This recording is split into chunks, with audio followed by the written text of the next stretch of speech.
Hello, mga kamaster, maraming salamat po sa lahat ng tumatangkilik ng.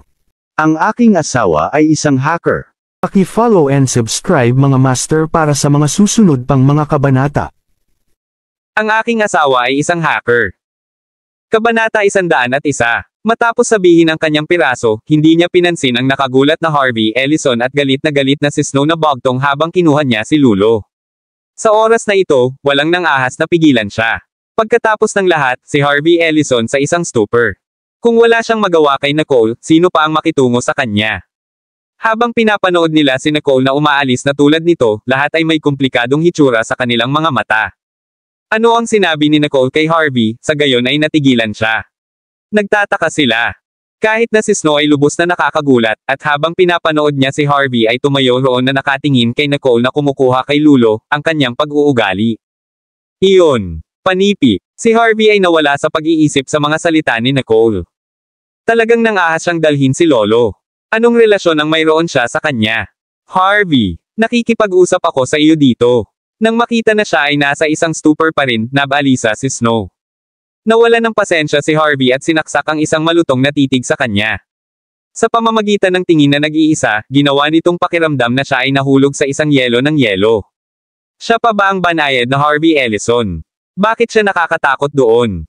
Si Harvey, na tila napansin ang kanyang takot, ang pag-roiling sa kanyang mga mata ay nawala agad habang sinabi niya sa kanya ng malumanay, parang hindi tinatanggap ni Nicole ang aking pamamagitan. Ano ang dapat kong gawin ngayon? Nang makita na bumalik siya sa normal, maingat na hinatak ni Snow ang kanyang manggas at tinanong, Harvey, ano ang iniisip mo? Ano ang sinabi niya sa iyo? Binigyan siya ni Harvey ng isang misteryosong sulyap, at na parang hindi niya sinasadya na itinaas ang kanyang kamay, hinailan niya ang kanyang manggas na malayo sa kanya nang hindi nag-iiwan ng isang bakas. Ngumiti siya pagkatapos at sinabi sa kanya, ano ang maaaring mangyari sa akin?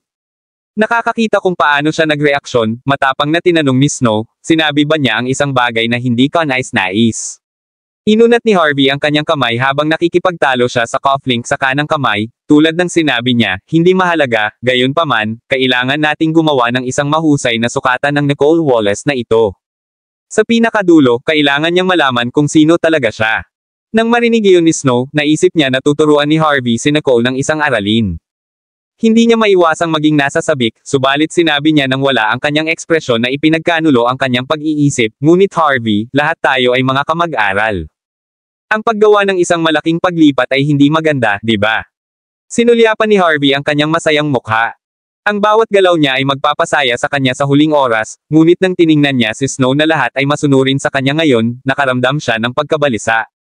Pagkatapos ay sinabi niya ng walang pasubali, dahil tinanggihan niya ang banayad na paggamot, kung gayon wala siyang mga batayan na magkamali sa amin. Binigyan siya ni Snow ng isang nagulat na sulyap at tumango, oo, si Nicole ang hindi alam ang kanyang lugar. Ang pagtuturo sa kanya ng isang aralin ay bahagi ng kurso. Panipi. Hindi tumugon si Harvey habang tinitingnan lamang siya ng tahimik, na tila nakatingin sa ibang tao sa pamamagitan niya. Makalipas ang ilang sandali, itinaas niya ang kanyang kamay, na parang nais na makinis ang kanyang bahagyang magulo na buhok, ngunit sa kalaunan ay nakarating ang kanyang kamay sa ibang lugar na malayo sa kanya.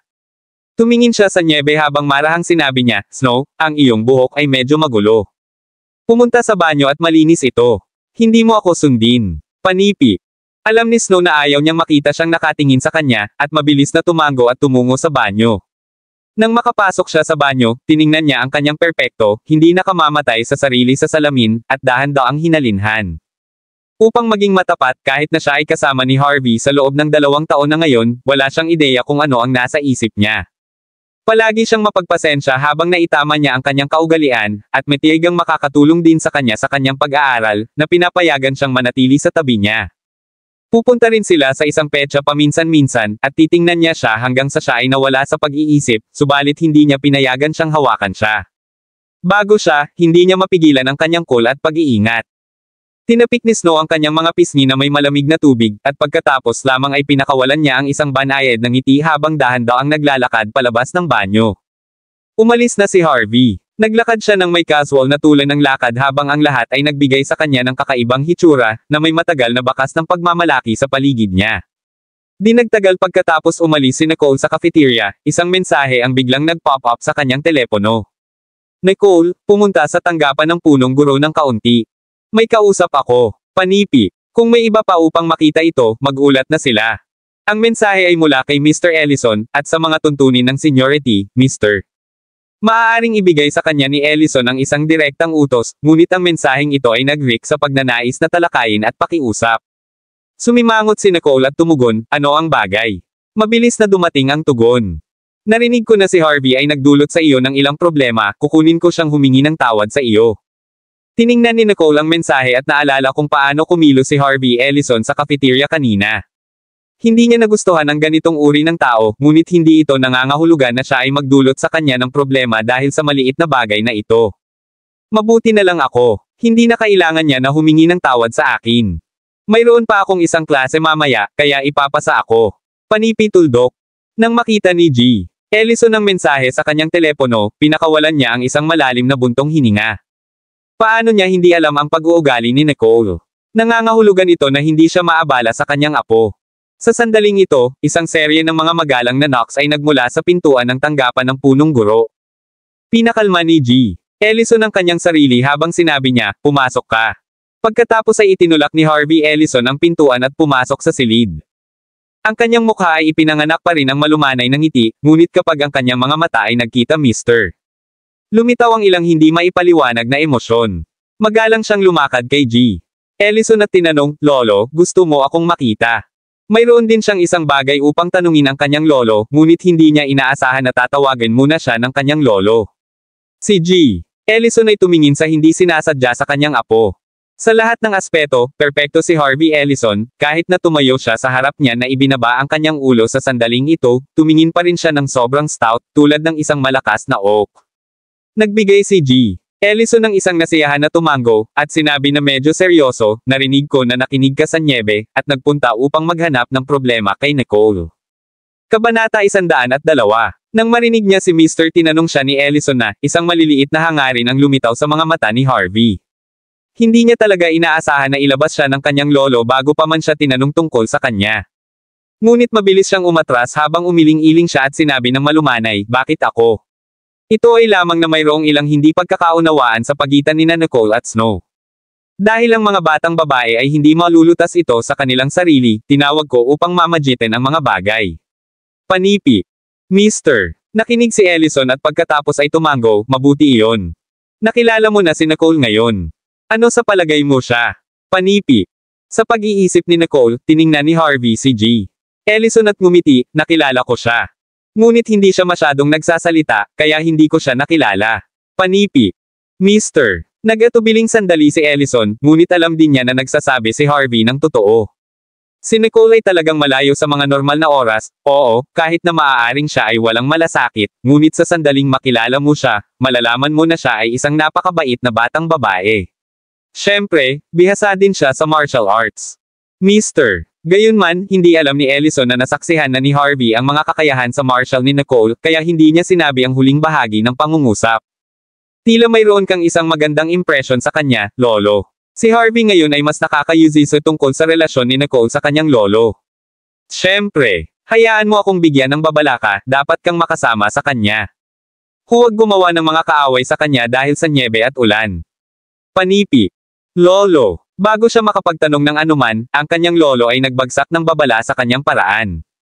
Maaari bang maging si Nicole ay isang taong hindi niya kayang tumawid? Sige, hayaan na hindi na pag-usapan iyon, tandaan mo na lang ang sinabi ko at sumama sa kanya, okay. Panipi. Nakakakita ng malubhang mukha ng lolo niya, maaari lamang tumango si Harvey, okay.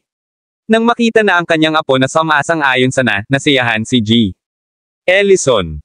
Ang kanyang tono pagkatapos ay lumingon habang sinabi niya kay Harvey, pinamamahalaan mo ng maayos ang departamento ng operasyon ng kumpanya. Naghahanda ako upang ibigay ang departamento ng marketing sa iyo din, kaya maghanda. Panipi. Bagaman siya ay nasa kanyang internship lamang, mahusay na gumanap si Harvey, at oras na upang hayaan siyang hawakan ang maraming mga bagay. Biglang itinaas ni Harvey ang ulo habang tinitingnan niya ang kanyang lolo sa ilang hindi paniniwala. Ang departamento ng marketing ay ang puso ng Ellison Group. Bumalik noon, kahit gaano siya kasunod na si Mr. Hindi pa sumang-ayon si Ellison, ngunit ngayon na kailangan lamang niyang sumang-ayon na makasama sina Nicole at ang matandang lalaki ay nasisiyahan na ibinigay niya ang buong kagawaran sa kanya. Ang isang hitsura ng pagkabigla ay lumipas sa mga mata ni Harvey, ngunit ang kanyang ekspresyon ay nanatiling kalmado habang siya ay ngumiti at sinabing, "Huwag kang mag-alala, Lolo, doblehin ko ang mga benta ng HQ sa susunod na kalahati." G. Tumingin si Ellison habang lumitaw ang isang ngiti sa kanyang matigas na mukha. "Naniniwala sa iyo si Lolo." Lumabas si Harvey mula sa tanggapan ng punong guro at ang ngiti sa kanyang mukha ay lumayo habang ang pag-iisip ay nasa isip niya. Upang isipin na ang Nicole na ito ay may kakayahang-kaya ang karaniwang masigasig na Mr. Labis na pinahahalagahan ni Ellison ang kanyang mga talento. Tila kailangan niyang isipin muli ang kanyang mga plano ngayon. Tulad ng naisip ni Harvey, lumingon siya at umalis. Sa panahon ng pagrebisyon sa gabi, pinahihit ni Nicole ang kanyang panulat sa paligid habang tinitingnan niya ang hanay ng mga pagsasanay na ibinigay ni M.S. Emerson Gitling. Kabanata 103. Ang mga tao sa paligid niya ay sumulyap sa kanya paminsan-minsan, na parang sinusubukan na makilala ang isang bagay mula sa kanya. Bulong ni Bradley Robertson, "Nicole, hindi mo ba binigyan si Harvey ng anumang mukha?" Hindi man lang tumangala si Nicole at mahina ang sinabi, "Hiniling niya sa akin na humingi ng tawad kina Snow at Rain Riddle. Hindi ako sumang-ayon doon." Panipi. Hindi alam ni Bradley ang ganoong bagay na nangyari, at biglang natanto ito nang marinig niya na sinabi ni Nicole na, "Dapat kong malaman iyon." Si Nicole ay karaniwang napakamakatwiran mo, at hindi mo itulak ang isang tao sa isang sulok. Ang problema ay kasama si Harvey Ellison. Hindi man lang nag-abala si Bradley na tawagan ang mga pangalan ni Harvey at direktang tinukoy siya ng kanyang pangalan. Ito ay isang bagay na hindi pa niya nagawa dati. Itinaas ni Nicole ang kilay niya at tiningnan siya, para lamang sa kanya na makita si Bradley na nagngangalit sa galit, malinaw na ang Snow at Rain Riddle ay naghahanap ng problema sa iyo. Para sa kanya upang maging sanhi ng gayong kaguluhan sa isang larawan lamang, at narito naisip ko na siya ay isang banayad na tao. Lahat ito ay pekeng. Sa pagtingin sa kanya na sinusubukang ipagtanggol siya, naramdaman ni Nicole ang isang whiff ng init sa loob niya. "Hindi ka nag-aalala na baka mabulalas ko ba sila?" Naririnig ang kanyang tanong, tiningnan siya ni Bradley na parang tanga siya, "Sa iyong pagkatao, kumilos ka sa halip na makipag-usap. Bakit mo mapangapi ang dalawang walang magawa na batang babae?" Tama, natunog ng tama. Hinaplos ni Nicole ang kanyang ilong. Hindi niya inaasahan na makilala siya ni Bradley. Nadama ni Bradley na kapag tumayo si Harvey para sa nyebe, ang imahe ng huli ay ganap na nasira para sa kanya, at hindi niya maiwasang mag-alala, "Tao, bulag ako kapag naisip ko siyang katulad ni Lloyd Holder." Parehong gwapo at mabait si Lloyd, wala na si Harvey. Panipi. Si Lulu, na nakaupo sa harap, ay narinig ang kanilang talakayan at hindi pinansin ang guro na nagtuturo pa rin habang siya ay umikot at sinabing, "Bradley, ikaw ay isang tao at gusto mo si Lloyd." Ang mukha ni Bradley ay medyo flush. Ang isang tunay na gwapong lalaki ay umaakit sa parehong kalalakihan at kababaihan. "Hinahangaan ko si Lloyd sa halip na tuwid na gusto mo siya, at hindi mo ba ito naiintindihan? Parang hindi ka gusto ni Lloyd tulad ng ginagawa ko." Panipi. Binigyan siya ni Lulu ng isang naiinis na hitsura, "Nagustuhan ko si Lloyd sa loob ng 6 na taon na ngayon, mula pa noong kanyang painaya. Wala kang tugma para sa akin." Panipi. Tulad ng kapwa sa halip ay nasa sabik, ang kanilang mga tinig ay sa halip malakas. Napansin ng guro ang kanilang maliit na pagpapalitan sa sandaling iyon at sumingit, "Lulu, Bradley, ano ang pinag-uusapan ninyong dalawa? Nais mong ibahagi ito sa klase." Panipi. Inilabas ni Lulu ang kanyang dila habang mabilis na ibinaba ni Bradley ang kanyang ulo. Hindi nila napansin ang dalawa na nang marinig ni Nicole ang sinabi nila, ang kanyang pen-twirling hand ay huminto ng kaunti. Si Lloyd Holder, na nagustuhan ng dalawa, ay talagang ang itim na kabayo sa industriya ng libangan. Nagdebut siya sa 16 at naging isang tatanggap ng Golden Horse Award sa 18 kasama ang kanyang pelikula na Breaking Blue. Ngayon siya ay napakatanyag, at nanalo ng hindi mabilang na mga parangal, maging sa loob ng bahay o sa buong mundo, isang makatotohanang superstar. Ginawa lamang niya ang 22 taong gulang, ngunit ang lahat sa industriya ay iginagalang sa kanya. Hindi ito dahil sa kanyang pag-arte at kakayahan, ngunit dahil din sa kanyang pagkatao at Ang bawat isa na nakipag-ugnay sa kanya ay puno ng papuri ng kagandahan ni Lloyd, at maraming mga direktor ang mabisa sa mga papuri pagkatapos magtrabaho sa kanya, umaasa na makikipagtulungan sila muli sa kanya. Siya ay isang tao na may hindi magagawang kaugalian at dekorasyon, at ito rin ay dahil sa pagiging immaculateness na wala siyang chismis tungkol sa kanya mula pa sa kanyang painaya. Matapos ang pagtitiis hanggang sa matapos ang klase, naimpake ni Bradley ang kanyang bag at sinabing, "Nicole, magkasama." Sinabi ni Lulu na nais niyang lumabas sa paaralan upang makakuha ng ilang mga libro sa ehersisyo at umalis muna. Panipi. Tumango si Nicole habang casual na nakaimpake ang kanyang mga gamit. Bigla, narinig niya ang isang boses sa likuran niya. Nicole, pasensya na, hindi ko dapat sinabi kung ano ang sinabi ko sa iyo sa araw na iyon. Kabanata 104. Tumalikod si Nicole at napansin na si Jack Pearson ay nakatingin sa kanya na medyo sabik, kasama si Gary Finley na nakatayo ng walang tigil sa likod ng huli. Inayos ni Gary ang jack up ng maayos ngayon at inutusan ang huli na humingi ng tawad kay Nicole. Si Jack ay natural na nag-aatubili, ngunit nag-aalala siya na si Nicole ay diretso na huwag pansinin siya, kaya't mabilis niyang pinangungunahan ang kanyang paghingi ng tawad habang si Nicole ay nag-iimpake. Bagaman hindi nakakasama si Gary, ang kanyang clenched fist ay nagtaksil sa kaguluhan sa loob. Sa pagtingin sa sulyap ng batang babae, magsisinungaling si Gary kung sinabi niyang hindi siya kinakabahan. Tiningnan ni Nicole ang dalawa, at ang kanyang tingin sa wakas ay nahulog sa mukha ni Jack habang pinakawalan niya ang isang nakangiting-ngiti. Hindi na kailangan iyon. Sa sinabi ng mga salitang iyon, kinuha niya ang kanyang bag at umalis kasama si Bradley Robertson. Iniwan si Jack Pearson na nakatayo doon na kumamaw sa kanyang ulo. Hindi siya nang ahas na tanungin ng direkta si Gary, kaya't sinipa niya si Wayne sa shin at tinanong, sabihin mo, pinatawad ba ako ni Nicole doon o hindi? Si Wayne ay bahagyang umihi nang tinawag ni Jack si Nicole cold-blooded kanina, at agad na itinapon ang huli nang marinig niya iyon, bakit mo ako tinatanong? Pumunta tanungin si Nicole. Panipi. Si Gary ay masyadong sumimangot. Alam niya na hindi siya mapapatawad ni Nicole. Kinuha niya ang kanyang mga libro at malamig na sinabi, hayaan. Kailangan nating baguhin. Malapit ang Matematika Olympiad, at hindi siya dapat mawala. Sasabihin niya kay Nicole ang kanyang mga saloobin pagkatapos ng pag-clinching sa unang lugar. Tulad ng inaliw niya ang pag-iisip, biglang nag-vibrate ang kanyang handphone. Hinailan ni Gary ang kanyang telepono at inilagay ito sa kanyang narinig. Nang marinig niya kung ano ang sinasalita ng kanyang ekspresyon ay nagbago ng kaunti. Sige, naruroon ako. Kaagad pagkatapos, naglakad siya palabas ng silid-aralan sa mga malalaking hakbang, iniwan sina Jack at Wayne upang tumingin sa bawat isa. Sina Nicole at Bradley ay naglalakad ng walang tigil patungo sa dorm at pinag-uusapan ni Bradley ang tungkol kay Lloyd non-stop habang nakinig si Nicole na may nary na anumang reaksyon sa kanyang mukha.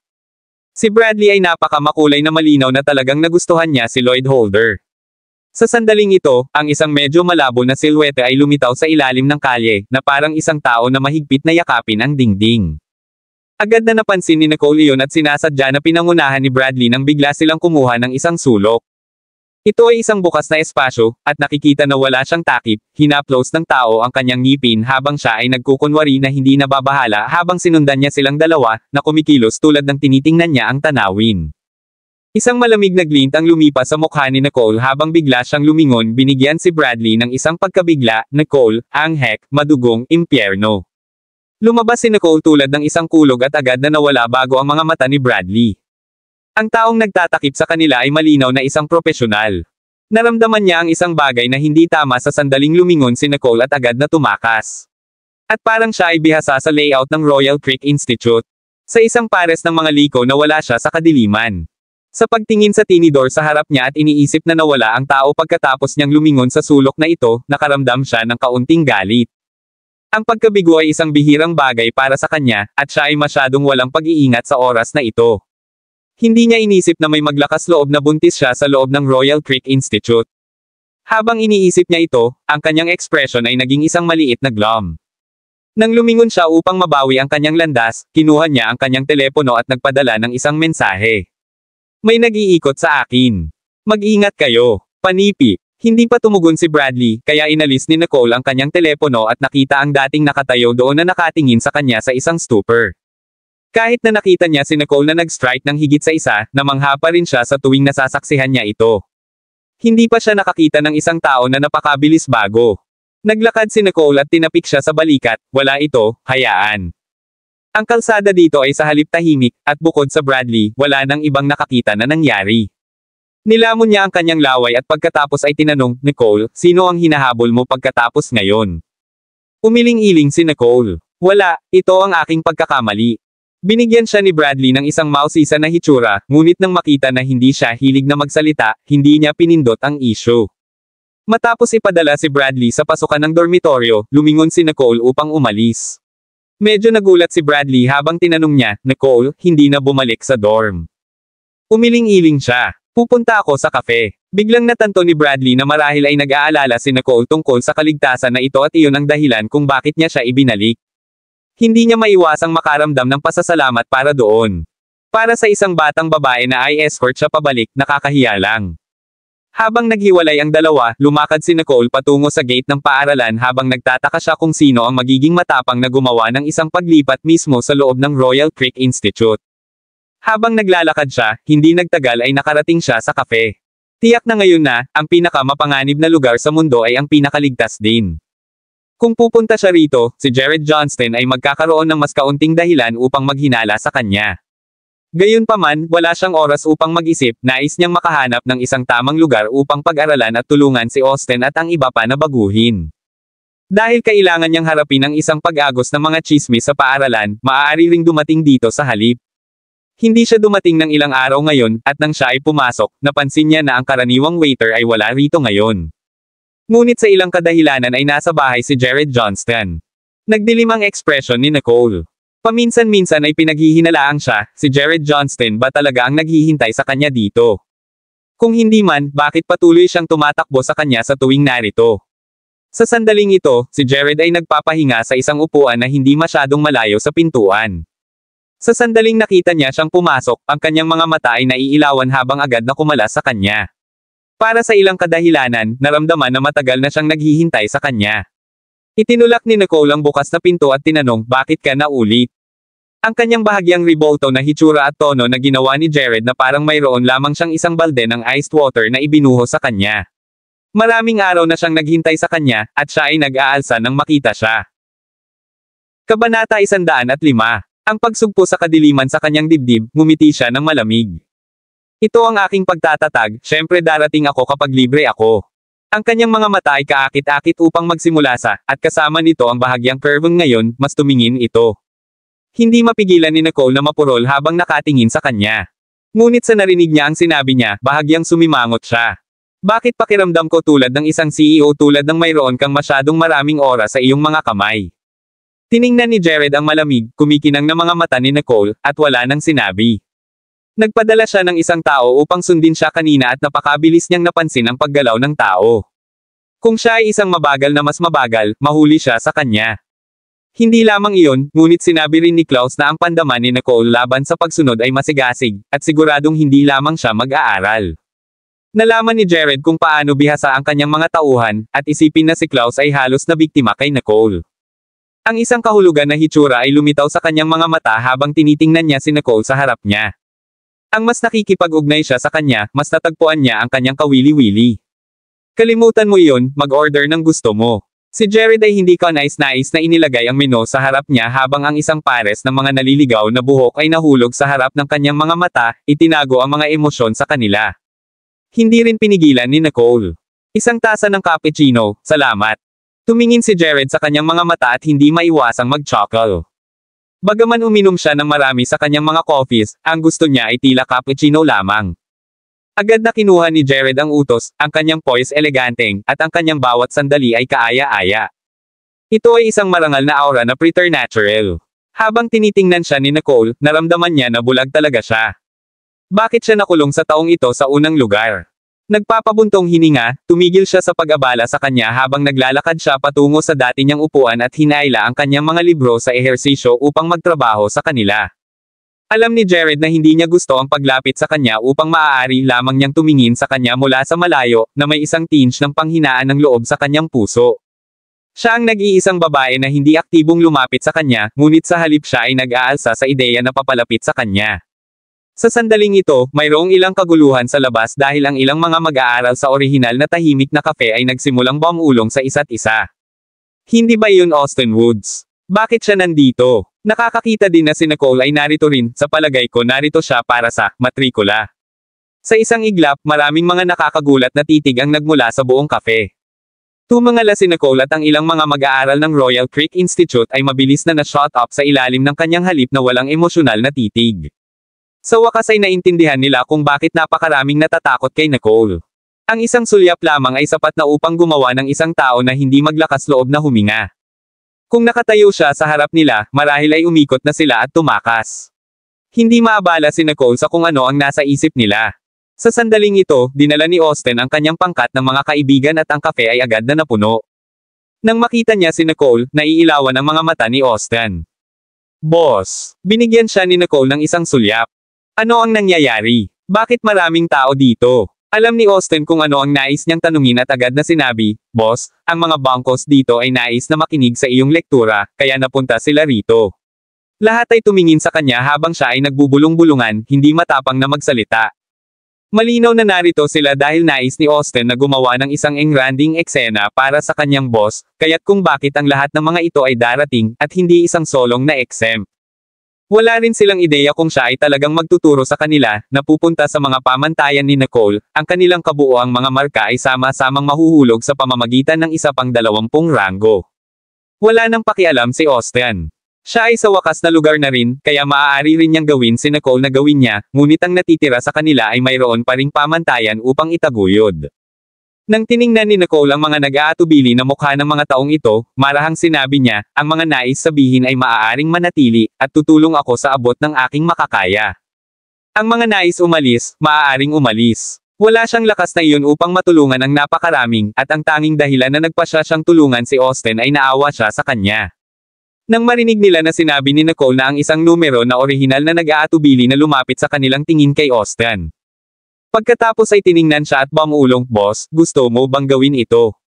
Tumango si Nicole. Kung ang iba ay hindi nais na maniwala sa kanya, kung gayon hindi na niya kailangang gawin ang kanyang makakaya para sa kanila. Nang makita na siya ay seryoso, itinaas ni Austin ang kanyang kamay.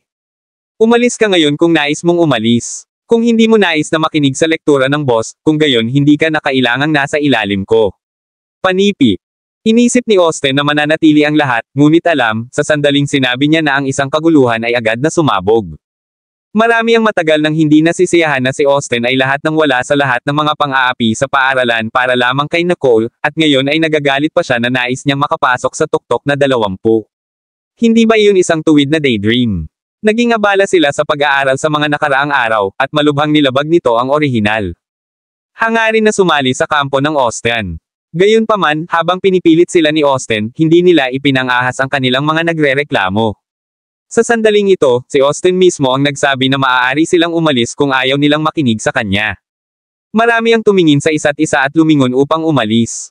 Bullshit! Hindi nila gusto ang isang boss tulad ni Nicole na walang tao. Ang kanyang mga marka ay mahirap, kaya kung sino ang nais makinig sa kanya. Si Austin din, ay isang tanga, para sa kanya na talagang sundin ang babaeng ito. Ang dalawa sa kanila ay maaaring mabaliw para sa lahat ng kanilang pag-aalaga, at hindi nila nais na bahagi nito. Sa isang iglap, 5 hanggang 6 na tao lamang ang sumusunod sa Austin, lahat ng ito habang nanatili mula sa orihinal na napakalaking grupo. Hindi inaasahan ni Austin ang mga taong tumatawag sa isa't isa na si brothers ay labis na walang kabuluhan sa kanilang pagkakaibigan. At sa pag-iisip na marami siyang tinutulungan sa kanila, malaki ang mahalaga o maliit. Ngunit kung talagang nais niyang gumawa ng isang bagay, ang mga bangkos na ito ay nagbabayad sa kanya sa ganitong paraan. Kabilang sa mga naiwan ay mga kaibigan na si Austin ay karaniwang naglalaro ng bola. Binigyan nila si Austin ng 1,000 na sulyap, at nakita ang hindi paniniwala na hitsura ng huli, ang kanyang mga mata na puno ng paghihiganti. Si Austin ay palaging humakbang sa kanila ng lahat habang ito, paano hindi sila magiging kaaya-aya kapag nakita nila siyang nawala ng mukha na tulad nito. Isang pang-aapi sa paaralan na tatawag sa isang batang babae na, Boss. Ito ay mataas na oras para sa isang pagbabago ngayon. Habang iniisip nila ito, ang ilan sa kanila ito. Tumingin si Austin, ang kanyang dibdib ay naghahagupit sa galit. Sinulsal niya ang kanyang kamao laban sa dingding, at nadama ang kanyang mga mata. Austin Woods, paano ka magiging bulag? Kabanata 106. Tumingin si Nicole habang nagkalat ang grupo. Ang ilan na naiwan ay mga pamilyar na mukha, at sila ang mga sumunod kay Austin araw-araw, at mayroon siyang sukat sa kanila. Tila ang ilan lamang sa mga ito ay taos-puso patungo kay Austin at hindi sinasamantala ang kanyang katayuan para sa isang bagay. Ang natitirang ilang ay tumingin kay Austin, na fuming at malungkot sa parehong oras, at pagkatapos ay tiningnan si Nicole na nakaupo ng mahinahon, na tila hinulaang mangyari ito, at tinanong, Boss, Austin, ano ang dapat nating gawin ngayon? Hindi nagsasalita si Austin, sa halip, ginawa ni Nicole. Pumunta sa itaas, may mga pribadong silid doon. Maghanap ng isa at pumasok. Pupunta ako doon sa isang sandali. Panipi. Nang marinig iyon ni Austin, tiningnan niya si Nicole sa pagtataka. Hindi niya inaasahan na kahit nakakaunti ang naiwan, si Nicole ay sumunod pa rin sa kanilang kasunduan. Pagkatapos ng lahat, palagi niyang naisip na ang dahilan na si Nicole ay handa na maging kanyang boss ay dahil malaki ang impluwensya niya sa paaralan. Ngunit kahit na pagkatapos ng farce na ito, siya ay lubos na hindi nababahala at nabasa pa rin upang matulungan siya sa kanyang pag-aaral. Ang nakita ni Nicole ay hindi ang kanyang kapangyarihan, ngunit siya bilang isang tao. Sa pag-iisip nito, natutuwa talaga si Austin na iginiit niya na kunin si Nicole bilang kanyang boss at hindi pa sumuko iyon. Kung hindi, hindi niya makita ang lahat tulad ng ngayon. Pinaikit ni Austin ang kanyang kamao, at lumingon siya upang tumingin sa natitirang ilang habang sinabi niya na may isang boses na boses. Salamat sa lahat sa pananatili. Mula ngayon, dadalhin ko lang kayong mga lalaki bilang aking brothers. Ang iba ay maaaring magtornilyo sa kanilang sarili. Panipi. Ang iilan ay tumingin sa kanya, isang hitsura ng pagpapasya ay lumitaw sa kanilang mga mata. Sinundan ng lahat ang Austin mula pa noong simula, kaya natural na hindi sila katulad ng mga taong iyon. Austin, huwag mag-alala, tao. Kasama ka namin. Binigyan sila ni Austin ng isang nagpapasalamat na hitsura at pagkatapos ay lumingon kay Nicole. Boss, salamat sa pagpapalam sa akin ng malinaw kung sino ang aking tunay na mga kaibigan. Binigyan niya si Nicole ng isang malalim na busog at habang tinitingnan siya, marahang sinabi niya, maaari mong gawin ng walang bagahe na iyon, pipigilan ka lang nila, iniwan ka ng malalim sa quagmire. Austin, binabati kita sa pagtakas ng swamp ng pagdurusa. Panipi. Si Austin ay nakuha sa sinabi ni Nicole na totoo. Bago ang mga taong iyon ay lumibot sa kanya, hindi siya masyadong mapagmataas. Ang mga ito ay nag-uudyok sa kanya, na nagsasabing ang isang bully ng paaralan ay dapat kumilos tulad ng isang mapang api, isang bully ng paaralan ay hindi dapat mag-aral ng husto. Tanging ang kagandahan ng paaralan ay isang tugma para sa kanya. Iyon ang dahilan kung bakit siya ay nagdulot ng problema sa lahat upang patunayan na siya ay malakas. Habang iniisip niya iyon, ang isang pagmumuni-muni na hitsura ay lumitaw sa mga mata ng Austin. Hindi ba kung ano ang ginagawa ni Nicole ngayon na tumutulong sa kanya upang mapupuksa ang mga stinker sa paligid niya? Nang makita na siya ay malalim sa pag-iisip, hindi siya sinugod ni Nicole. Ibinaba niya ang kanyang ulo at inimpake ang kanyang mga gamit habang naghahanda siyang pumunta sa ikalawang palapag kasama nila. Nang lumingon siya, nakita niya si Jared Johnston na nakatayo na hindi masyadong malayo, ang kanyang mga mata ay nakakandado sa kanya. Napansin ni Jared na nakatingin siya sa kanya, at ang isang hitsura ng pagkadismaya ay lumitaw sa kanyang mga mata. Naisip niya na hinamak niya ang lahat ng mga kalalakihan na tulad niya. Ano ang napakahusay tungkol sa punk na iyon mula sa pamilyang Woods? Bakit napakabuti niya sa kanila? Ang higit na naisip niya tungkol dito, mas naiinis siya. Ano ang nangyari sa kanya kani-kanina lamang? Bakit nakakaapekto si Nicole sa kanyang kalooban? Ano ang mali sa taong iyon? Bakit siya tinitingnan ng ganyan? Ngunit wala pa rin siyang hiniling, at sa halip ay naglagay lamang ng isa pang order. Magdagdag ng isang tasa ng kape para sa bawat isa sa aking mga kaibigan doon. Bili ito sa aking tab. Panipi. Pagkatapos nito, lumingon siya, dinala ang kanyang bag, at tumungo sa itaas. Nang makita siya ni Jared na lumayo sa itaas na tulad nito, mas naiinis siya. Kinuha lang niya siya para sa isang lingkod. At upang magdagdag ng isang order ng kape para sa bawat isa sa kanila.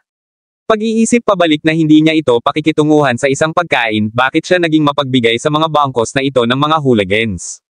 Siya ang CEO ng Johnston Group, at wala siyang tugma para sa ilang mga lout. Mas malamig ang ekspresyon ni Jared, kaya't hindi rin ng ahas na huminga si Max. Mr. Johnston, pupunta ako sa kape. Panipi. Sinulyapan siya ni Jared, sumisisi. Hindi. Hayaan silang mamatay ng uhaw. Panipi. Habang umakyat si Nicole sa itaas, ang isa sa mga kaibigan ni Austin ay kumala sa kanya mula sa pangalawang silid hanggang sa kanan. Boss! Dito. Nadagdagan niya ang bilis niya at pumasok sa silid. Nang makita niya ang ekspresyon ni Austin na bumalik sa normal, alam niya na nakinig siya sa sinabi niya at medyo nasiyahan. Naglakad siya papunta sa harapan at tumingin sa mga libro na kumalat sa mesa. Malinis ang mga libro tulad ng bago sila, at bahagyang sumimangot siya. Matapos hinukay ni Austin ang mga salita ni Nicole, ang galit sa loob ng kanyang hindi lamang nawala, ngunit sa halip ay naramdaman niya na medyo maswerte. Kung hindi para sa mga salitang boss na naghuhugas ng malamig na tubig sa kanya, marahil ay hindi niya napagtanto kung ano ang pinalaya niya lamang. Nang makita niya si Nicole na sumimangot habang tinitingnan ang kanyang libro, naisip niya na mayroon din siyang mga katanungan na hindi niya maintindihan. Agad na hinugot ni Austin ang isang upuan upang hayaang umupo siya, at pagkatapos ay pinakawalan niya ang isang panunokso ng ngiti. Boss, tingnan. Lahat tayo ay may medyo crappy foundation, paano mo ibababa ang iyong mga pamantayan ng kaunti, at hayaan tayong kahit papaano ay pumasok sa tuktok na 20 mula sa ibaba. Isang sulyap si Nicole nang marinig niya iyon. Kahit na ang kanyang sulyap ay malabo, agad na naintindihan ni Austin ang ibig niyang sabihin at sinabi ng mapait, sige, kalimutan na sinabi ko iyon. Pagkatapos lamang ay binawi ni Nicole ang kanyang tingin. Kinuha niya ang kanilang mga aklat-aralin at mabilis na dumaloy sa kanila. Ang buong proseso ay tumagal ng 10 minuto bago niya kinuha ang kanyang panulat at nagpaligid sa isang mahusay na bilang ng mga puntos sa libro habang sinabi niya ng matagumpay, kabisaduhin ang mga ito. Pagkatapos ay hinailan niya ang ilang mga sheet ng papel at nagsulat ng isang bagay dito. Walang sino mang nang-ahas na sumuwi sa kanya at nagmadali na kinuha ang kanilang mga aklat-aralin upang kabisaduhin ang mga puntos. Makalipas ang 1 oras, ibinigay niya ang mga sheet ng papel na isinulat niya sa kanila. Nakabisado lamang ng grupo ang mga puntos at inalis ang kanilang mga libro. Ang isang sheet ng papel ay nasa harap na nila habang tumangala sila ay tumingin kay Nicole sa pagkadismaya. Ibinalik niya ang titig at itinaas ng bahagya ang kilay habang tinitingnan niya sila. Ano ang tinitingnan mo sa akin? Sagutin ang tanong. Panipi. Ang ilan ay ibinaba ang kanilang ulo at natagpuan na sa papel ay isang pinasimple na pagsubok na ginawa ni Nicole. Ang mga tanong sa papel ay lahat na nauugnay sa mga puntong nakuha niya sa kanila upang kabisaduhin ng mas maaga. Ang mga taong ito ay hindi karaniwang nag-aaral ng marami at bihirang makita ang isang katanungan na magagawa nila. Kaya, ang kanilang mga mata ay agad na naiilawan habang sinimulan nilang sagutin ang tanong. Habang isinulat nila ay namangha sila. Ang sulat kamay ni Boss ay talagang maganda. Ang sulat kamay ni Nicole ay naiiba sa kanila, mukhang kalmado at napaka-nakaistilong, na kung saan ay komportable na tingnan. Napanood ni Nicole habang sinagot nila ang tanong, at mga kalahating oras mamaya, kinuha niya ang mga papel upang markahan sila. Ang ilan sa kanila ay tumingin sa kanya ng may kumpiyansa at lubos na tiniyak sa kanilang mga resulta. Tumingin si Nicole sa kanila at sinabing, sa palagay mo ba ay nagawa mo na? Kabanata 107. Ang kanyang tinig ay kalmado, ngunit para sa ilang hindi maipaliwanag na dahilan ay nagbigay sa kanila ng pakiramdam na darating ang isang bagyo. Ang iilan ay tumingin sa isa't isa at may nagtipon ng kanyang mga bayag tulad ng sinabi niya, Boss, sa palagay ko ay ginawa ko.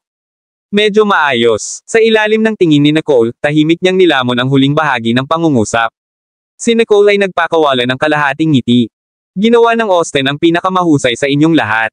Nakuha niya ang kalahati ng tanong ng tama.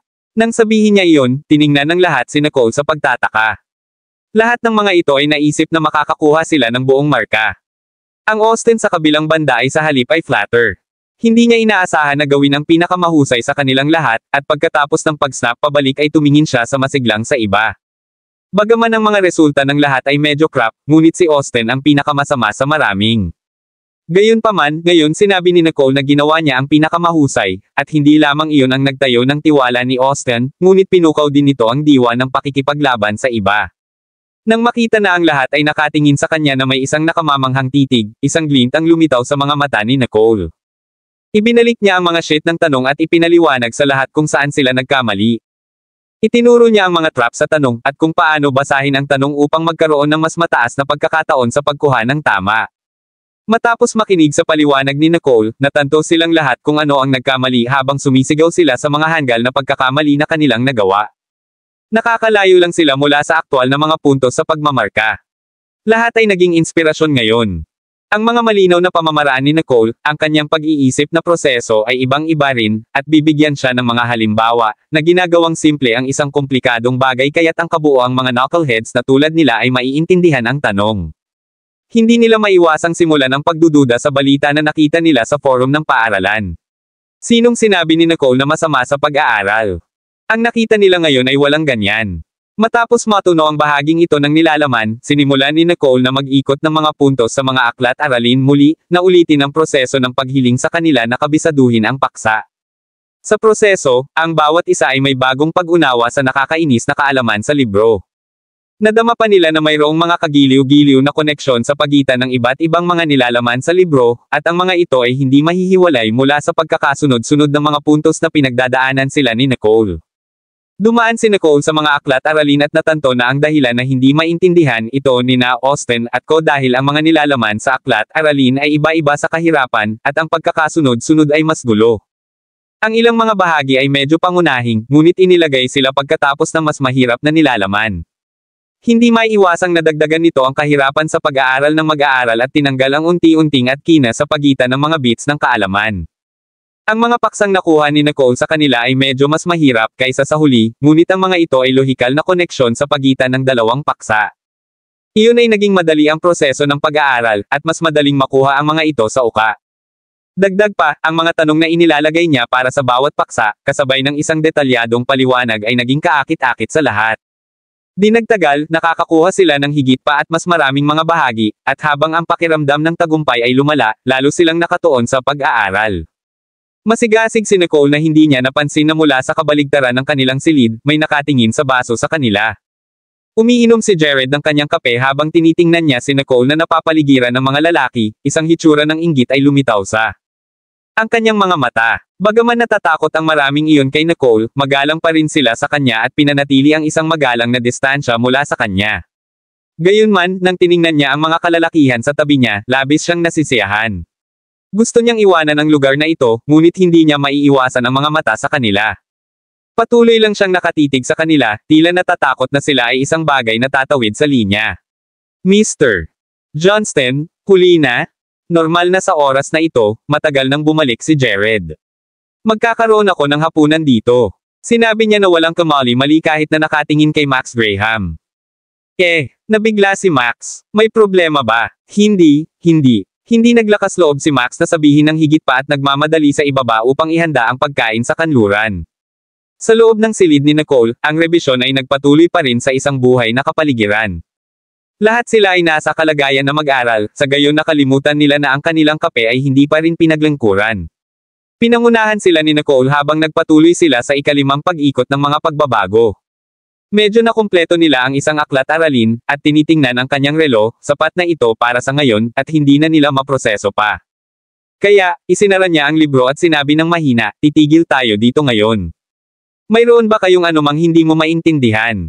Ang lot ay tumingin sa mga tanong na may sigasig, malinaw na hindi inaasahan na matapos ito. Bawat umiling-iling ang bawat isa, na nagsasabing, hindi.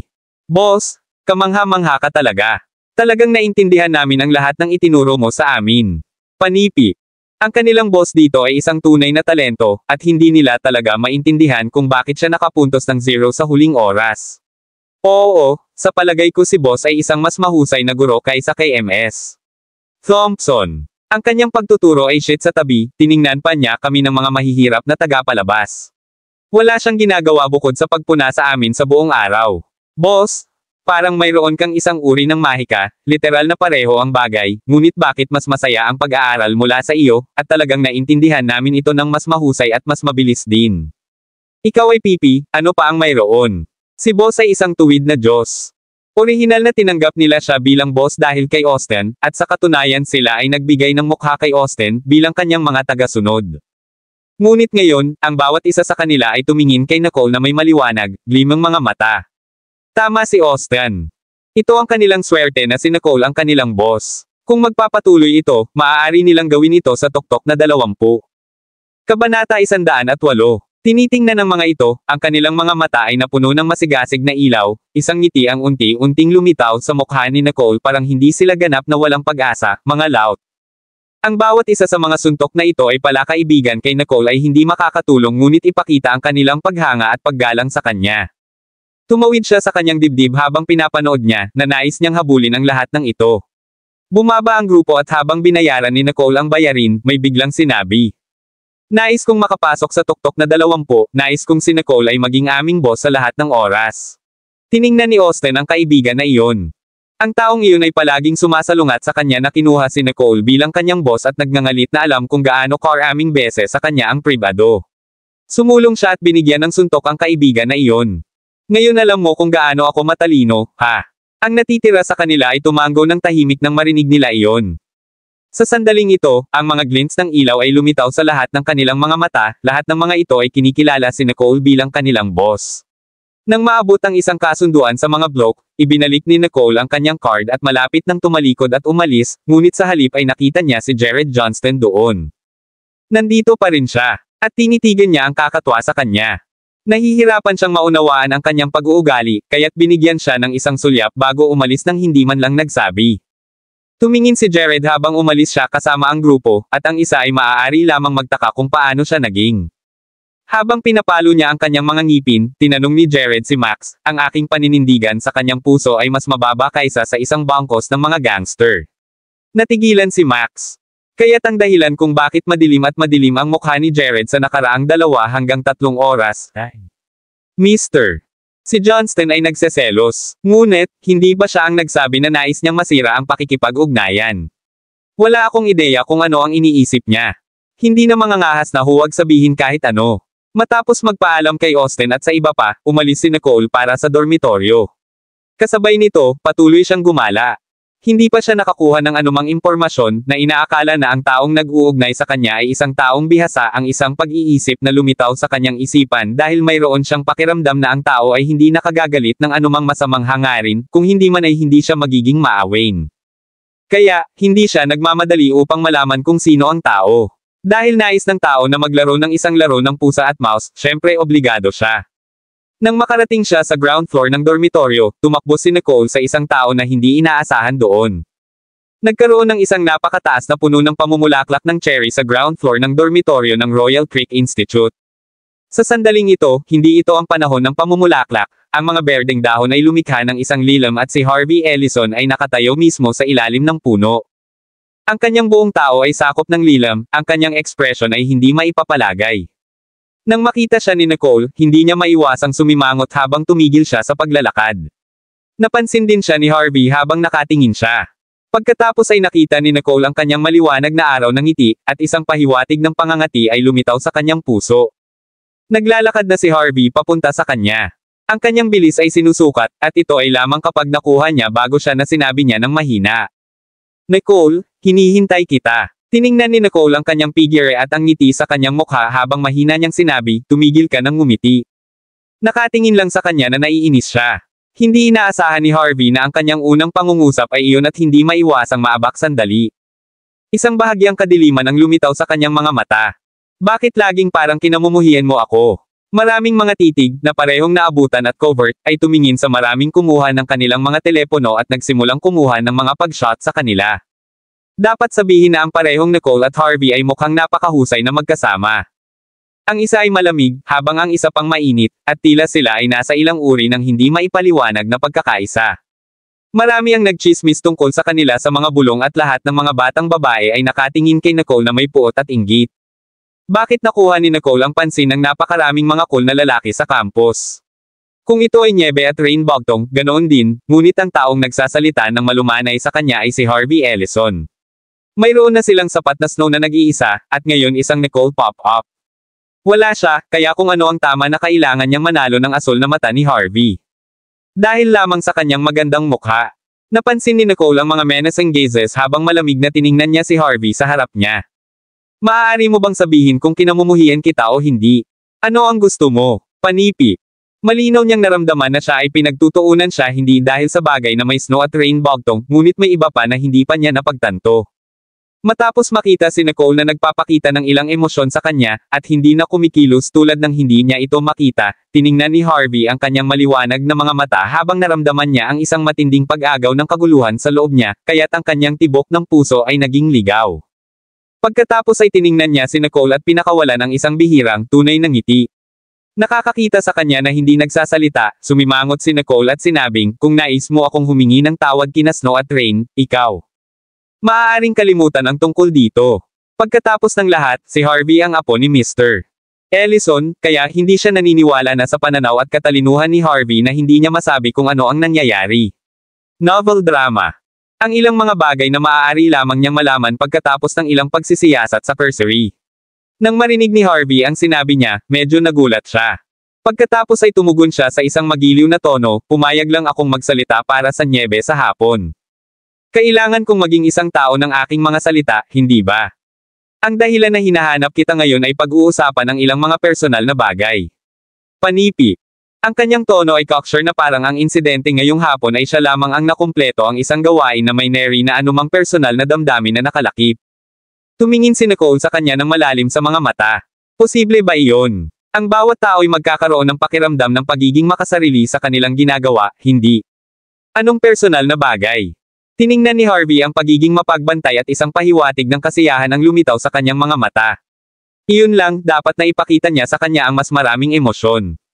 Napangiti siya ng marahan, ang kanyang mga mata tulad ng Asher Sea, na umaakit sa mga taong tulad ng kanta ng isang sirena na malunod sa loob nito. Ito ay isang napakasimpleng personal na bagay.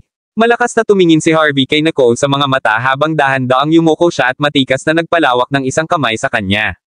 Nicole, magiging kasintahan ka ba? Kabanata 109. Ang kanyang tinig ay mababa, gayon pa man ito tunog tulad ng isang kulog. Hindi niya talaga ibinababa ang kanyang tinig, at sa gayon ay narinig ito ng malakas at malinaw. At agad, sumabog ang isang kaguluhan. Narinig ko ba iyon? Narinig ko na gusto ni Harvey si Nicole bilang kasintahan. Narinig ko rin iyon. Ano ang nangyayari? Kumusta naman ang Snow Riddle noon? Kung hindi ako mali, hindi talaga kinilala ni Harvey si Snow Riddle bilang kanyang kasintahan, di ba? Kung gayon ang Niebe na kinuha ang kanyang sarili bilang kasintahan ni Harvey. Ngayon ay maanghang, nakakakuha ng slap sa mukha doon. Wala bang pipigilan si Nicole dito? Siya ang nag-uudyok kay Harvey. Hindi pinansin ni Nicole ang mga tinig na iyon habang tinitingnan niya si Harvey Ellison na nakatayo sa harap niya. Kung hindi ako mali, ito ang aming ikatlong pagpupulong, oo. Tila alam ni Harvey na malapit na siyang sabihin, at ang kanyang pinalawak na kamay ay nanatili roon habang siya ay ngumiti at sinabi ng malumanay. Palagi nating mabagal na linangin ang aming relasyon. Iyon ay upang sabihin, kahit na wala siyang damdamin para sa kanya, maaari pa rin niyang hilingin sa kanya na maging kasintahan lamang dahil sa isang bagay. Siya ang tipo na gagawa ng anumang bagay upang makamit ang kanyang mga layunin. Ang tingin ni Nicole patungo kay Harvey ay naging mas malamig at mas malamig bilang isang layer ng hamog na nagyelo ay dahan-daang lumitaw sa kanyang mga mata. Hindi talaga niya inaasahan ang isang mabuting tao tulad ni Mr. Si Ellison ay magkakaroon ng tulad ng isang promiscuous apo. Nawala. Kung hindi siya umalis ngayon, pupuntahan niya siya. Mga ad sa pamamagitan ng Pop Future. Nang marinig ni Harvey ang kanyang mga salita, ang matikas na ngiti sa kanyang mukha ay nagyelo. Tiningnan niya si Nicole sa kawalan ng paniniwala, na tila hindi nauunawaan ang sinabi niya habang tinanong niya na may nakakagulat na tono. Ano ang sinabi mo? Nang makita na hindi pa rin siya umalis, hindi maabala si Nicole na makipagpalitan ng mga salita sa kanya habang siya ay umusbong sa kanya. Ang kanyang mga kasanayan sa martial ay walang biro at nasaksihan ni Harvey ang kanyang pagsasanay dati, kaya alam niya kung gaano kalakas ang suntok. Agad siyang umatras sa likuran, ang kanyang katawan ay yumuko pa atras habang halos hindi niya nadad ang suntok. Tumingin siya sa kanya sa consternation. Nicole, ano ang kahulugan nito? Lahat ay natigilan na hanggang sa hindi inaasahang eksenang ito. Hindi nila inaasahan na tanggihan ni Nicole si Harvey. Ang pagtanggi sa kanya sa tabi, parang gusto niya ring talunin siya. Kung hindi para sa katotohanan na natutunan ni Harvey si Taekwondo dati, ang suntok ay makarating sa parisukat sa kanya. Nang makita siyang yumigtad, hindi pinindot ni Nicole ang pag-atake habang siya ay malamig na sumulyap sa kanya at nag-spot ng babala. Huwag kailanman ipakita ang iyong sarili sa harap ko muli. Tulad ng sinabi niya na tumulo siya patungo sa hagdanan ng dormitoryo. Lahat ay tumingin sa kanyang likuran sa pagkabigla, at walang nang ahas na magsabi ng isang salita. Siya ay malamig at malakas. Walang makakapidyaw sa kanya. Si Harvey din ay nakatingin sa kanya sa isang stupor, ang kanyang mga saloobin ngayon sa isang pagkilos ng bagay. Mas maaga ang kanyang titig na tinusok siya ng diretso sa puso, na nagdulot sa kanya ng isang pamamanhid na katulad ng isang electric shock. Tinakpan niya ang kanyang mukha at talagang sinimulan ang pag-sniggering. Kawili-wili. Wala pang gumawa sa kanya na kumilos tulad nito dati. Ang Nicole na ito, siya ay talagang nagmamaneho sa kanya na mabaliw, at ang lahat na tumingin sa kanya ay mas stupefied. Si Harvey Ellison ay halos kumain ng isang suntok, ngunit hindi lamang siya ay hindi nagagalit, tumatawa siya sa halip. Malinaw nilang nadarama na ang pagtawa na ito ay hindi katulad ng mababaw ng ngiti na karaniwang pinakawalan niya. Ito ay may isang makapal na pakiramdam ng pag-ibig na parang nakatagpo siya ng isang bagay na nagpapasaya sa kanya. Tiningnan ni Harvey ang karamihan at ang pag-iwas sa kanyang tinig ay hindi nawawala habang malumanay niyang sinabi, kaya pasensya na sa nakakahiyang eksena kanina. Pagkatapos nito, dahan-daang pinukpok niya ang mga wrinkle sa kanyang shirt habang umalis siya ng mabilis na tulan. Marami lamang ang tumayo doon dahil hindi pa nila nakita si Harvey Ellison na kumikilos tulad nito. Palagi siyang naging banayad at magalang, palagi siyang sinusukat at hindi tatawa ng malakas na ganito. Sa lalong madaling panahon, may nag-post ng footage papunta sa forum ng paaralan, at ang buong seksyon ng komento ay agad na yumoko. Ano ang impyerno? Ano ang nangyayari? Kaya, inamin ni Harvey kay Nicole. Ito, parang naglaro siya ng isang laro ng dare at nawala. Hindi mo ba nakita kung paano nag-fluster si Nicole na gusto niyang matumbok si Harvey? Ang Nicole Wallace na sigurado ay isang asong babae. Ang Harvey at Snow ay isang bagay, di ba? Ano ang ginagawa niya doon? Hinihimok si Harvey. Panipi. Nang makita ni Nora ang kakaibang post na ito, labis siyang nagseselos. Si Jared Johnston ay na-infatuated pa rin kay Nicole sa tabi, si Harvey din ay nakabalik na ngayon, at nagpunta siya upang aminin sa kanya ng gabing iyon. Habang nakita niya ulit si Nicole na kumukuha ng spotlight, galit na galit siya. Tumingin siya sa malayo at agad na ipinasa ang post sa Snow. Nicole, naghahanap ka ulit ng problema, kaya maghintay ka lang, malapit ka na. Siya ay maghang pabalik at hintayin ang mga nasamsam. Kapag ang Snow Riddle ay tapos na kay Nicole, makakakuha siya ng Jared Johnston para sa kanyang sarili. Si Snow ay maligaya na nag-a-apply ng maskara sa bahay. Kapag naisip niya kung paano tumayo si Harvey para sa kanya ngayon, lalo siyang nasisiyahan. Biglang tumunog ang kanyang telepono, at siya ay humina habang nag-click siya sa link.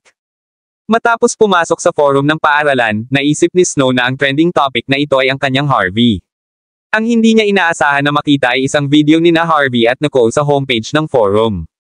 Kapag binuksan niya ang link sa sorpresa, narinig niya talaga si Harvey na nagtanong kay Nicole kung nais niya maging kasintahan. Mapahamak ka, Nicole Wallace. Naglakas loob ka na akitin ang aking tao. Sa pamamagitan ng isang dagandong, sinalsal niya ang kanyang bagong telepono papunta sa lupa. Siya ay nagtrabaho ng husto upang tumayo sa tabi ni Harvey, lahat para sa katotohanan na maaari niyang ibigay ang kanyang prestihiyo. Ngunit hindi pa niya ito kinilala. Palagi niyang hinihikayat ang kanyang sarili na si Harvey ay hindi lamang nakakuha ng anumang bagay. Ngunit siya, pagkatapos ng lahat, ay mayroon sa kanya, at iyon ay higit pa sa sapat. Ngunit ang video na iyon ay ganap na durog ang panlilinlang sa sarili ni Snow Riddle. Hindi alam ni Harvey, ayaw lang niya siyang maging kasintahan. Siya na nakatayo kay Nicole Wallace ngayon, marahil ay malapit sa kanya. At para sa kanya na aminin mamaya sa gabing iyon, saan siya nakatayo ngayon, kung gayon. Kabanata 110. Napaka-apoplectic ni Snow ay nawalan siya ng isipan. Ang kanyang pinakamalaking backer sa paaralan at sa bahay ay si Harvey. Si Karen ay pinagtutuunan niya araw-araw tungkol sa kanyang pag-unlad kasama si Harvey, na sinasabi na dapat niyang makuha ang puso ni Harvey, at ang promosyon ni Dylan ay umasa sa kanya. Bagaman hindi niya direktang nagsabi ng walang problema, ngunit ito ay halos sa yugtong iyon. Sinabi na ni Karen ang lahat sa paligid niya, at lahat ng mga mata ay nasa kanya. Dagdag pa, matagal na niyang pinakawalan ang balita sa paaralan, na nagpapahiwatig na ang parehong Harvey at siya ay isang item, na walang nag-aalangan. Ngunit ngayon, si Harvey ang siyang sumire sa lahat. Naupo siya sa kama ng prinsesa, at kapag naisip niya kung paano magtatapos ang mga bagay matapos na iwan siya ni Harvey, sobrang kinakabahan siya kaya pinukpok niya ang kanyang masalimuot na mga kuko na may mga piraso. Ito ay lahat dahil kay Nicole Wallace. Maging ang mga kapatid ng pamilyang Riddle, o Austin Woods o Gary Finley, lahat ng mga ito ay tila nawalan ng isipan nang makita nila si Nicole, at ngayon si Harvey din, matapos na makita siya ng ilang beses lamang, ay kumikilos na kakaiba. Lahat ay kasalanan ni Nicole. Si Nicole Wallace, ang wench na iyon, hindi lamang niya hinikayat si Gary Finley, ngunit inilagay din niya ang kanyang marumi na kamay kay Harvey. Kasuklam-suklam. Kapag naisip niya ito, isang brutal na glint ang lumitaw sa kanyang mga mata. Hindi lamang siya makatayo at manood habang iniwan siya ni Harvey. Ito ay huli na sa gabi at sa sandaling ito ay nakaupo si Gary sa loob ng departamento ng seguridad ng paaralan, pinapanood ang mga code na tumetalon sa screen sa harap niya. Pagkatapos ng paaralan, ang tagapamahala ng Departamento ng Seguridad ay tumawag sa kanya, na nagsasabing mayroong isang bagay na tila kakaiba sa sistema ng pagsubaybay ng dormitoryo ng batang babae, subalit hindi nila malalaman kung ano ito. Alam na ang pamilyang Finley ay namamahala sa seguridad ng paaralan, kaya binigyan siya ng manager at hiniling na tumingin. Pagkatapos ng lahat, si Gary ay isang dalubhasa sa computer. Mabilis na tinapik ng mga daliri ni Gary sa keyboard. Maaari niyang maramdaman na may mali, ngunit ang lahat ng pagsubaybay sa footage ay lumitaw lamang doon ng tahimik sa harap niya. Ang programa na na-deploy niya ay hindi nakakita ng anumang mga issue, lamang sa pagtatapos ng footage ng pagsubaybay sa isang araw na ang nakaraan ay natagpuan niya ang isang split segundo na blanko na airtime, mga 0.01 segundo. Nang makita niya ang blankong airtime na ito, ang hitsura sa kanyang mga mata ay unti-unting nagbago mula sa pagmumuni-muni hanggang sa hindi paniniwala. Kapag nag-click siya sa pinakahuling sandali ng footage at pinoproseso ito gamit ang pinakamataas na kahusayan ng pares at pinabagal ito ng 250 beses, ang bagay sa footage sa wakas ay lumitaw sa harap niya. Tiningnan ni Gary ang mga baluktot na titik mula sa labis na pag-parse, at isang nakakagulat na gleam ang lumitaw sa kanyang mga mata. Nang makita ng manager ang kanyang ekspresyon, hindi niya maiwasang masuntok ang kanyang ulo sa pagyusisa. Ngunit sa screen ng Snow White ay isang maliit na linya ng experience sa ibabang kanang sulok, na parang isang manunulat ng sulat na iniiwan ang kanyang pirma dito. Kumanta lang ng isang kanta. Ang manager ay mukhang kakaiba sa pangungusap at sinabi sa halip na walang pagsasalita, ang impyerno ay iyon. Gary, pinamamahalaang mo bang malaman kung ano ito? Panipi. Tiningnan ni Gary ang pangungusap at biglang naalala ang isang bagay dahil hindi siya mailalarawan. Isang profesional ang na-infiltrate ang sistema ng paaralan. Ngunit walang makakaintindi kung sumisira siya tungkol dito upang masulyapan lamang niya ang manager at isinara ang interface, na nagsasabing, mabuti ito. Nagdagdag ako ng isa pang layer ng proteksyon sa sistema ng seguridad. Kung may sumusubok na masira, masusubaybayan ko ito sa aking wakas. Huwag kang mag-alala, Panipi. Tumango ang manager sa pagkalito at pagkatapos ay gumanti habang tinitingnan niya ang pag-alis ni Gary ng silhouette at sumigaw, Hoy, Pop! Hindi mo pa sinabi sa akin kung may nakita ka o hindi. Panipi. Hindi man lang lumingon si Gary ngunit iniwas ang kamay sa manager mula sa malayo. Nakakakita sa kanya ng ganito, alam ng manager na walang problema, at pinakawalan niya ang isang sumpa. Punk na iyon. Umupo si Gary sa lahat ng paraan pabalik sa bahay at ang driver ay nagtanong sa pagkalito. Master Gary, ano ang bagay? Maaari bang magkaroon ng mga kuko sa upuan? Tuwang-tuwa si Gary matapos na mahawakan ng isang lihim at nang marinig niya na naramdaman niya na ang driver ay nagsisikap na mag-pry sa kanyang mga lihim, kaya't binigyan niya ng sulyap ang huli. Tumutok lamang sa kalsada. Binigyan siya ng driver ng isang quizzical na hitsura at napansin na ang ilaw ng trapiko ay naging berde, kaya't lumingon siya sa paligid at sumakay. Matapos maabot ang manor ng pamilyang Finley, agad na sumugod si Gary sa itaas. Si Ryder Finley ay may hawak na isang komperensya ng video at nang makita niya si Gary na nagmamadali, mabilis niyang tinanong, Gary, ano ang problema? Ang boses ni Gary ay nagmula sa ikalawang palapag. Sa wakas nakuha ko ang lagda ng aking idolo. Umiling-iling si Ridley sa kanyang ulo ng walang pag-asa habang hiniling niya na magpatuloy ang kanyang katulong. Sa loob ng kanyang silid, si Gary ay bumagsak muli sa kanyang laptop habang paulit-ulit na tinitingnan niya ang maliliit na salita. Sa mundo ng mga hacker, kahit na ang pinakabaguhan ng script kiddies ay alam na ang salitang experience sa itim sa puting background ay ang lagda ng alamat sa mundo ng pag-hack, Lucifer. Natuwa si Gary sa pahina sa harap niya, at 20 segundo mamaya, ang pahina ay nag-flick dahil automatiko itong nawasak. Ang isang top-level hacker ay may sariling pagmamataas. Matapang niyang ipahayag na nagawa niya ito, ngunit hindi niya kailanman iiwan ang isang malinaw na clue sa anumang computer na nais na masubaybayan ang kanyang mga detalye. Tiningnan ni Gary ang unti-unting nawawala na pahina ngunit ang ngiti sa kanyang mga labi ay lumaki ng mas malawak. Halos matiyak niya na si Lucifer ay isang mag-aaral ng Royal Creek Institute, at dapat na ginamit ng tao ang computer sa institute upang gawin ito. Ito lamang ang magpapahintulot sa kanya na masubaybayan si Lucifer. Ito ay lamang na mayroong higit sa 10,000 mga tao sa Royal Creek Institute, kasama ang mga mag-aaral at kawani. Ang pagsisikap na makahanap ng impormasyon ng isang tao nang wala ang kanilang mga personal na katangian ay napakahirap lamang. Dagdag pa, bakit nais ni Lucifer na hilahin ang pagsubaybay sa footage ng dormitoryo ng mga batang babae ng Royal Creek Institute? Hindi malaman ni Gary kung bakit niya ito ginagawa habang nakahiga siya sa kanyang kama at pinag-isipan ang bagay na ito. Maraming salamat mga kamaster sa walang sawang pagsusubaybay, isang like, share, and subscribe naman dyan mga kamaster. Abangan ang susunod pang mga kabanata.